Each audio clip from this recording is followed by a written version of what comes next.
TDP నేత పార్థసారథి గారు జగన్ గారిపై తీవ్ర వ్యాఖ్యలు చేశారు. జగన్ గారు నేను మంచోడిని, తాత రాజిరెడ్డి గారు చంపిన వాళ్ళని ఎవరిని ఏం చేయడం లేదని చెప్పడంపై స్పందిస్తూ జగన్ గారు, రాజిరెడ్డి గారు, వైఎస్ రాజశేఖర రెడ్డి గారు ముగ్గురు మంచివారు కాదని, జగన్ మాట్లాడుతున్న శాంతి వచనాలు మేకతోలు కప్పుకున్న తోడేలు వంటివని మండిపడ్డారు. గురువారం సాయంత్రం న్యూస్ ఛానల్ డిబేట్‌లో మాట్లాడుతూ 100 గొర్రెలను తిన్న రాబందు శాంతి వచనాలు చెప్పేటట్లుగా జగన్ గారు పచ్చి అబద్ధాలు మాట్లాడుతున్నారని ఆయన విమర్శించారు.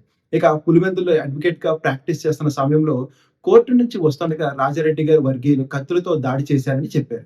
ఆ దాడిలో 26 చోట్ల ఆయనకి గాయాలయ్యాయని, తాను చనిపోయారనుకుని అక్కడితో వదిలేసి వెళ్ళిపోయారని, తర్వాత ఏఎస్పీ గన్‌మెన్ వచ్చి తనను హాస్పిటల్‌కి తీసుకువెళ్ళి అక్కడి నుంచి చెన్నైకి తరలించారని చెప్పారు. ఇక అదే సమయంలో ఎస్టేట్ నుంచి వస్తున్న రాజారెడ్డి గారిపై తన వర్గీయులు కూడా దాడి చేశారని, తన ప్రాణాలు కాపాడుకునే ప్రయత్నంలో జరిగిన ఈ ఘటనలో తన తమ్ముడు కూడా చనిపోయాడని తెలిపారు.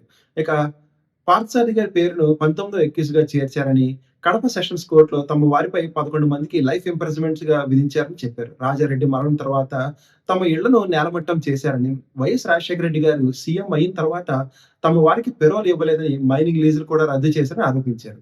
ఇక మంగళి కృష్ణతో కలిసి సూట్‌కేస్ ద్వారా తనను చంపేందుకు ప్రయత్నించారని, అలాగే పరిటాల రవి గారిని కూడా హత్య చేయడానికి మద్దెల చెరువు సూరితో అగ్రీమెంట్ చేసుకున్నారని చెప్పారు. ఈ కేసులో జగన్ గారి పేరు కూడా ఉందని, ఉమ్మడి రాష్ట్ర అసెంబ్లీలో 6 గంటల పాటు చర్చ జరిగిన తర్వాత కేసు నుంచి జగన్ గారి పేరు తొలగించారు.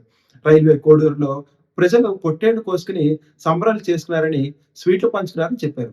ఇక పరిటాల రవి గారిని చంపించింది వారేనని, అలాగే జమ్మలమడుగు శివారెడ్డి గారు, కోడూరి చెంగల్రాయుడు గారితో పాటు 18 మంది అనుచరులు హత్యలు చేయించారని ఆరోపించారు. ఏ నియోజకవర్గంలో అయినా బలమైన ప్రత్యర్థి ఉంటే వారిని అంతం చేయడమే వారి లక్ష్యం. జగన్ గారు కడప ఎంపీ కాకముందే వివేకానంద రెడ్డి గారిని చెంపదెబ్బలు కొట్టారని చరిత్ర ఉంది. అలాంటి వ్యక్తి ఇప్పుడు గాంధీ గారిలా మాట్లాడుతున్నారని విమర్శించారు. 1995 స్థానిక ఎన్నికల్లో వేంపల్లిలో ప్రశాంతంగా పోలింగ్ జరుగుతుండగా అడ్డుకున్నారని, వేల్పుల్లి సింగిల్ విండో నామినేషన్ వేయకుండా అడ్డుకోవడంతో జరిగిన ఫైరింగ్‌లో ఇద్దరు చనిపోయారని చెప్పారు.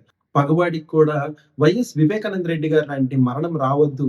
పులివెందులో ఏ చెట్టును అడిగినా ఆయనను వారే చంపించారని చెబుతుంది. కానీ దాన్ని చంద్రబాబు గారిపై నెట్టేశారు. ఇక కాంగ్రెస్ సీనియర్ నేత తులసిరెడ్డి గారు, పార్థసారథి రెడ్డి గారు చెప్పింది అక్షర సత్యమని, రాయలసీమలో ఏ చెట్టు పుట్టను అడిగినా వైఎస్ కుటుంబ చరిత్ర చెబుతుందని, రాజారెడ్డి హత్య కేసులో సంబంధం లేని వాళ్ళకి కూడా లైఫ్ ఇంప్రిజన్మెంట్ అనుభవించారని ఆయన వ్యాఖ్యానించారు.